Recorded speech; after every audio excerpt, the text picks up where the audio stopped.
Welcome to Land of the Bible. I'm your host, David Sussman. This week, we're going to learn about the gates of Jerusalem's Old City.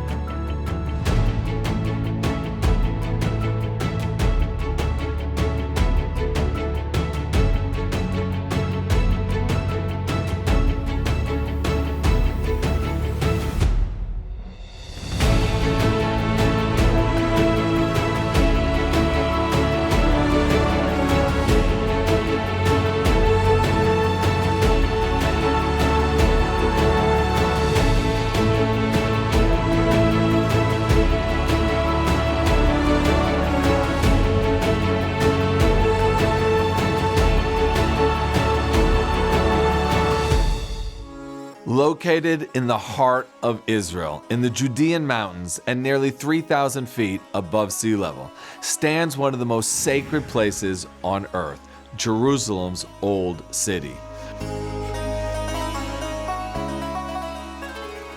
For thousands of years, this city has drawn the faithful, a place where heaven and earth seem to meet. For the Jewish people, this is the city of King David, the site of the Holy Temple, the place where the divine presence never departs. For Christians, these ancient streets lead to Calvary, where Christians believe Jesus was crucified and resurrected, offering salvation to the world. The gates of the Old City have seen it all: triumph and tragedy, worship and war, prophecy and peace. From the days of King Solomon all the way to the modern state of Israel, each gate holds a story, a mystery, a message waiting to be discovered. I'm David Sussman, and on this episode of Land of the Bible, we unlock the secrets of Jerusalem's legendary gates, from the iconic Jaffa Gate to the majestic Damascus Gate. What do they reveal about the city's past, and how do they shape its future? Join me as we step into the past, explore the present, and embrace the eternal mystery of the Holy City.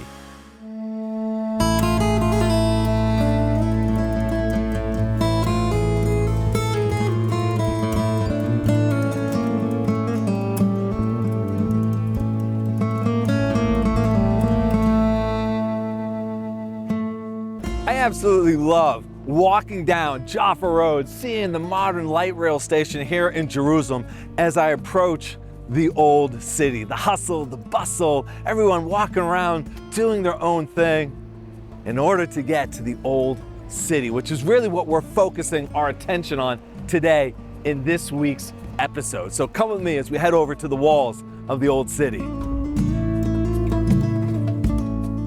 I never take it for granted that I'm part of the generation that gets to walk along the walls of the Old City of Jerusalem, the Holy City, a city which history spans over 3,000 years, since the days of King David.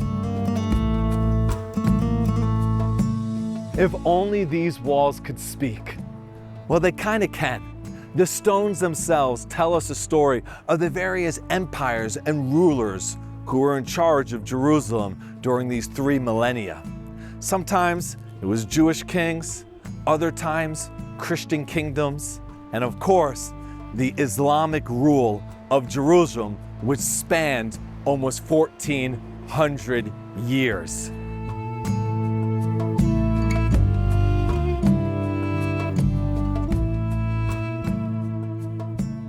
We are going to touch the stones of the Old City to listen to the stories that they have to tell us.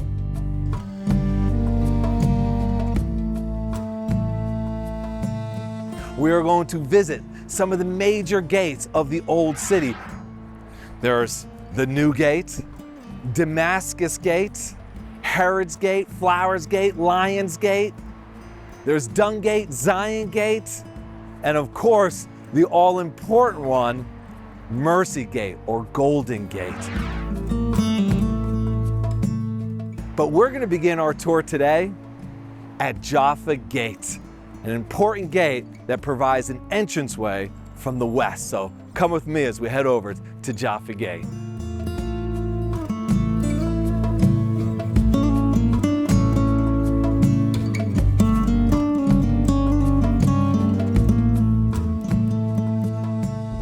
let's talk a little bit about the walls themselves and the four quarters that are housed inside of them. Those quarters are the Jewish, the Christian, the Muslim, and the Armenian quarters, which today houses a population of roughly 38,000 people. But who built the walls of the old city that we see today, and when? If I were to ask you when they were built, what would you say? 3,000 years ago from the times of King David? 2,000 years ago from the times of the Second Temple? 1,000 years ago from the times of the Crusaders? All those answers are kind of correct. But the fact of the matter is that the walls of the old city today are only roughly about 500 years old. Built by a Suleiman, the leader of the Ottoman Empire, the Turkish Empire, Suleiman the Magnificent. The Turkish Ottoman Empire ruled Jerusalem for roughly about 400 years, from the beginning of the 16th century to the beginning of the 20th century.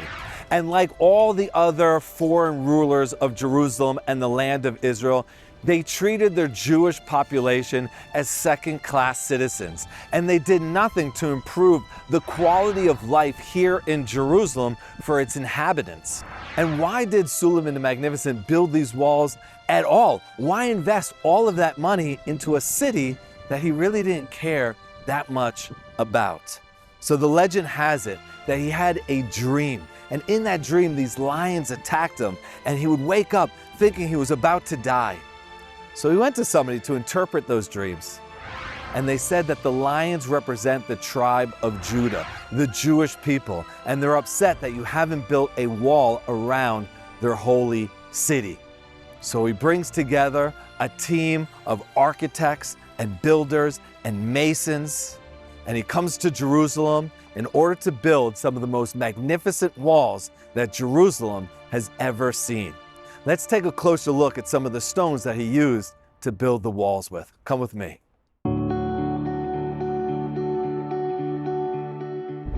When Suleiman gets word from his architects and builders that this wall is going to cost so much money, he asked them why. And they said, well, to build this massive edifice, these huge walls, you're going to need to quarry out so many stones. And he says, wait a second, wasn't Jerusalem conquered, reconquered, conquered again so many times?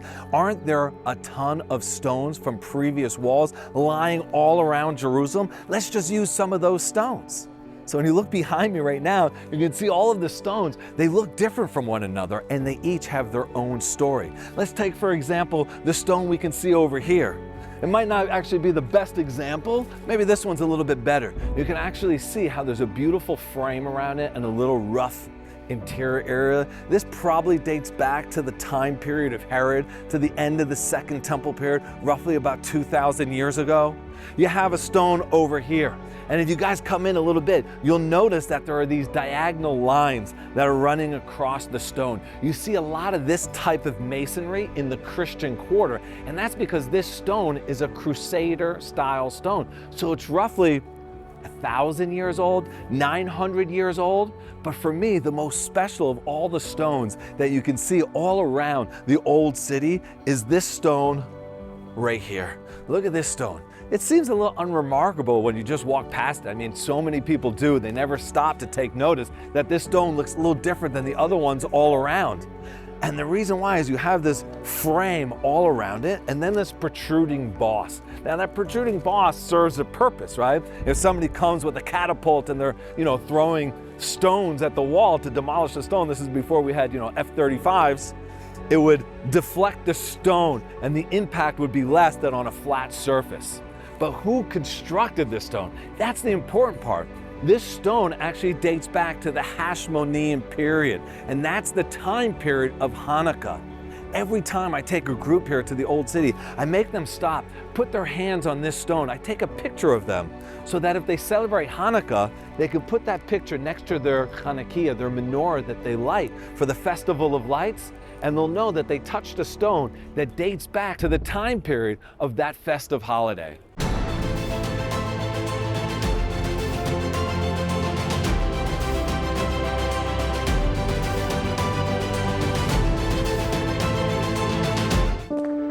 Imagine walking where Jesus walked, where faith comes to life.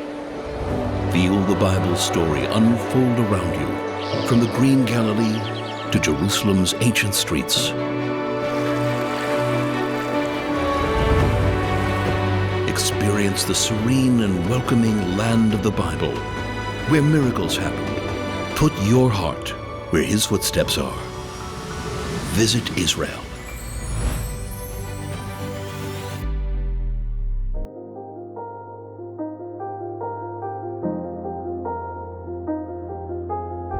Finally, we've arrived to Jaffa Gate, the first gate in which we're going to explore today. And Jaffa Gate derives its name because from the moment it was built all the way until today, there's a road that leads all the way to the ancient city of Jaffa, which is incorporated as part of the modern city of Tel Aviv. Now that makes Jaffa Gate one of the most popular gates with Westerners, because from the time that Jewish and Christian pilgrims were flocking to the Holy Land in the middle to late 19th century, they came by ships that would port in that ancient city of Jaffa.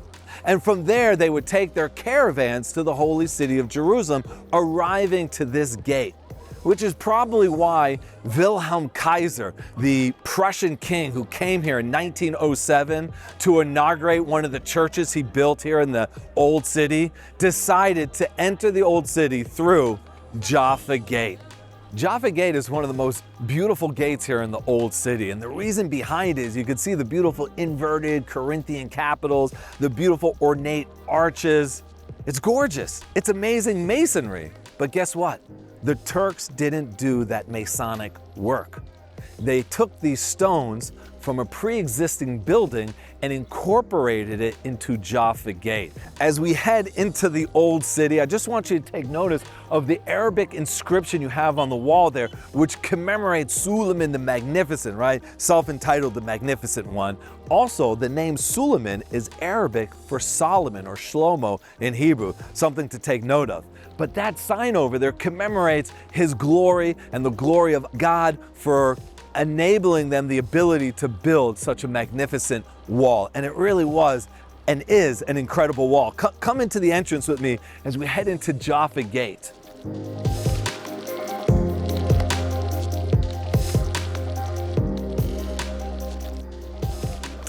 As we enter into Jaffa Gate, you'll notice this very unassuming but important defensive concept, and that is this 90-degree left-hand turn. Now, why would that help in defending the city? Let's just assume, and the old city walls were never breached, but let's assume some invading army came with their battering rams, bashed open the doors of Jaffa Gate, took their horses, and came into the old city. They would have to take those horses and make a 90-degree turn, which is really difficult for horses to do, which is going to give the defenders of the city more time with their bow and arrows, their spears, hand-to-hand combat. However they are defending the city, it's going to give them more time to do so.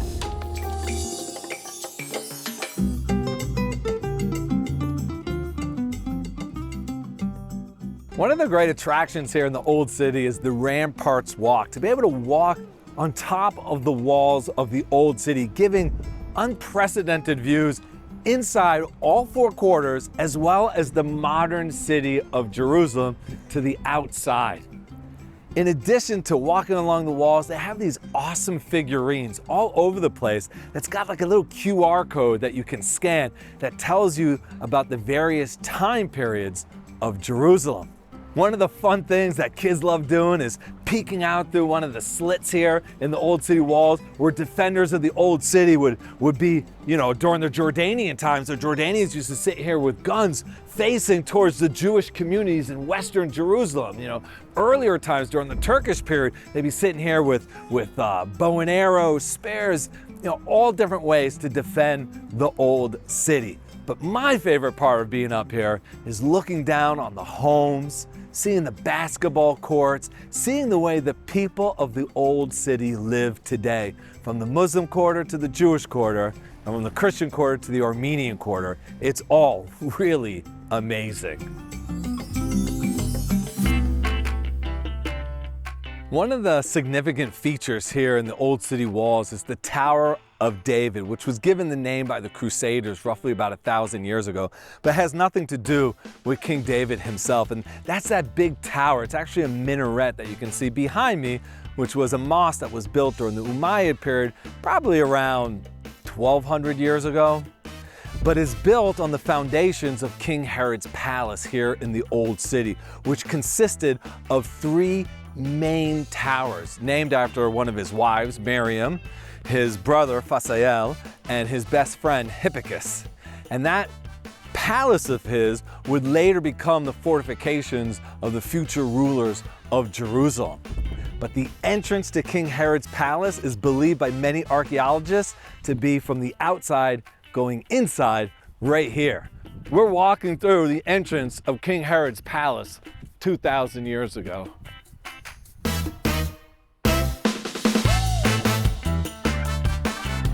So this would have been the gate right here. In fact, as I run up here, I'm literally on the last step, and the gate was right behind me going into King Herod's palace. Of course, it was sealed and fortified by the Ottomans when they built the walls. Wow! Amazing. Come on, let's continue.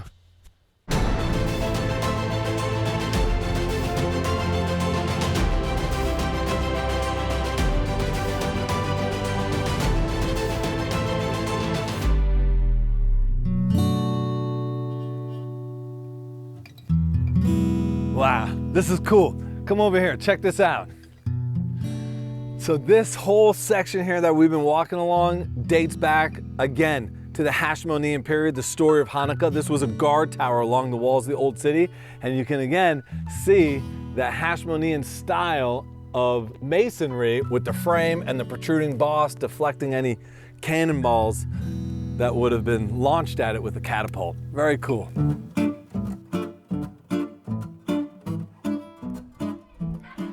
Wow, Zion Gate. We've arrived to our second gate here of the old city today. And it's named Zion Gate because it leads out onto Mount Zion, which is also the traditional resting place of King David, which is why the Arabs here call it Bawaba Dawood, which means the Gate of David, referring to King David. It has another name as well, which is called the Wounded Gate, and that should be for obvious reasons. You can see all the potch marks from bullets that have been fired in this direction during the battles that were fought here in 1948, when the Jewish residents here in the Old City, as well as Jerusalem's modern city, tried to make sure that at least the Jewish core of the Old City would remain in Jewish hands, if not the entire Old City.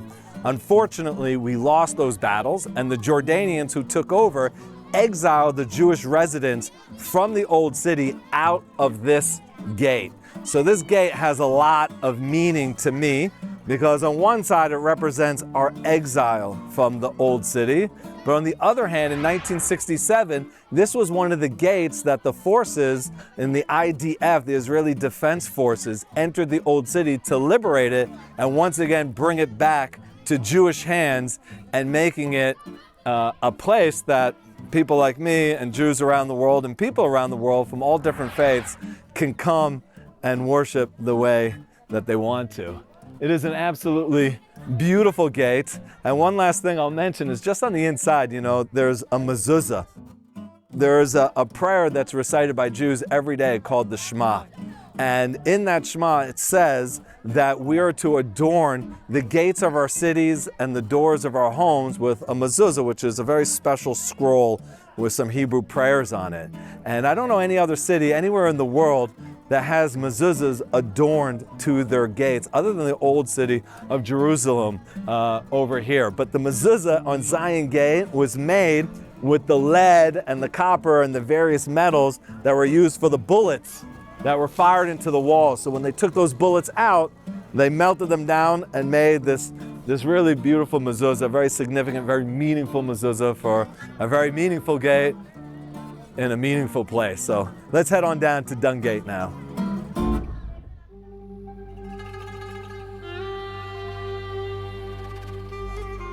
One thing that Jerusalem is not in lack of is archaeology and the ruins that have been unearthed by archaeologists. And this path that goes around the old city walls, you can see some of those excavations that have taken place. I would say it's safe to bet that every square inch of Jerusalem, if you were to dig just a mere few inches to a few feet in the ground, you're going to find something that dates back to the Crusader period, to the Byzantine period, to the Second Temple period, to the First Temple period.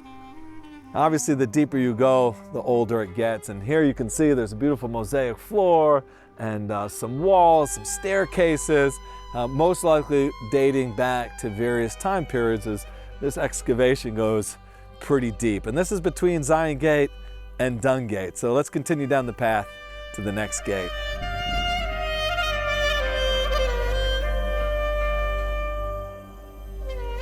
Oh wow, would you look at that? This is our first glance at the Al-Aqsa Mosque, which is located on the Temple Mount, the place that the first and second temple stood.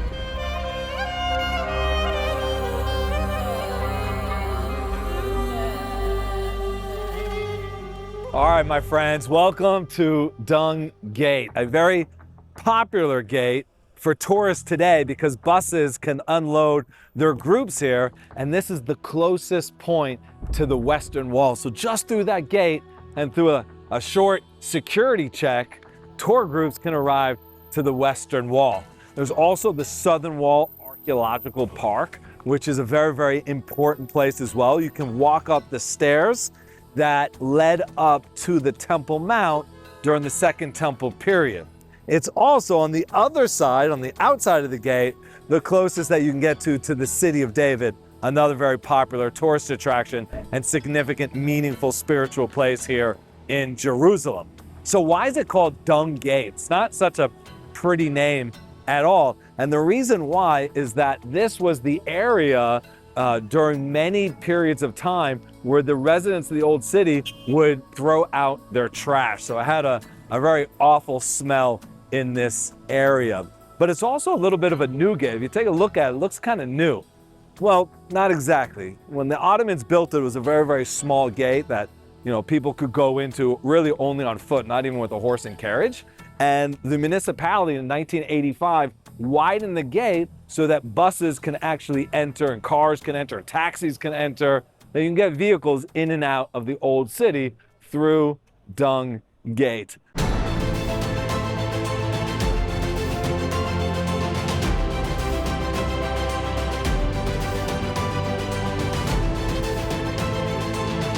I will bless those who bless you, God promised Abraham.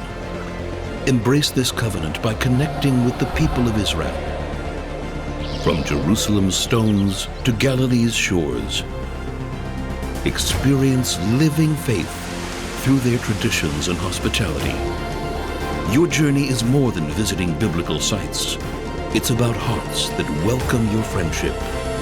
Your presence matters. Discover Israel. In between Dung and Damascus Gate are two very important gates known as Lion's Gate and the Golden Gate. Lion's Gate is very significant because it was here that the Israel Defense Forces entered into the Old City in 1967 in order to liberate the Old City. It's also the point in which many Christian tourists enter the Old City, and then they'll follow along the path of the Via Dolorosa, which is the way of suffering.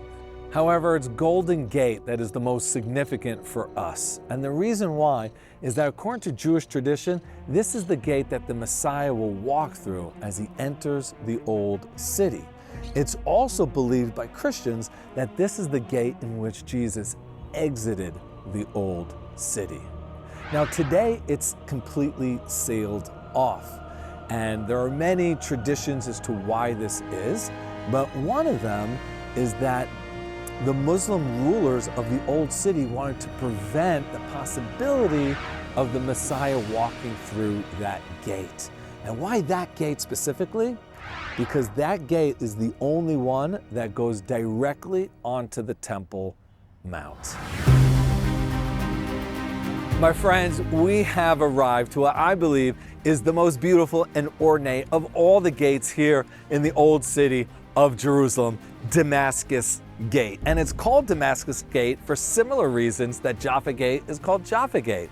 There was a road from here that led right to the city of Damascus, the capital of today, Syria.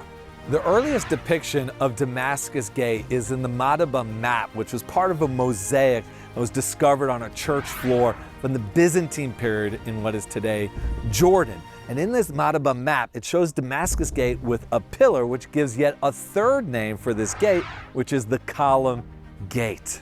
In addition, Hadrian, one of the Roman emperors who destroys Jerusalem and builds a Roman city here, will build his triumphal arch, and you can see a remnant of that triumphal arch still to this very day just outside of Damascus Gate.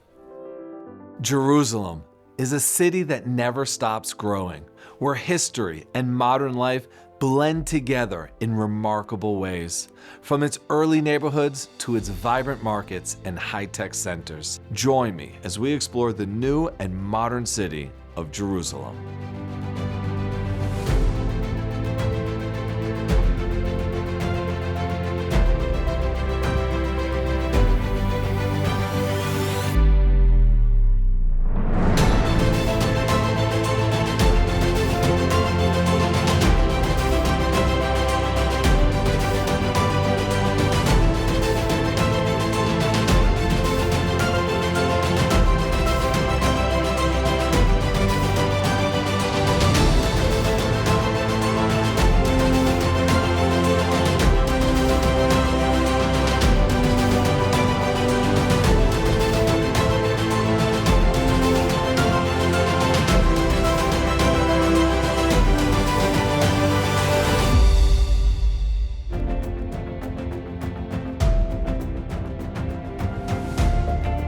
Wow, what a beautiful day as we walked around the old city walls, discovering its beautiful gates and so much more. But what I'm really looking forward to is seeing you here again next week as we connect you to the people, places, and lands of the Bible.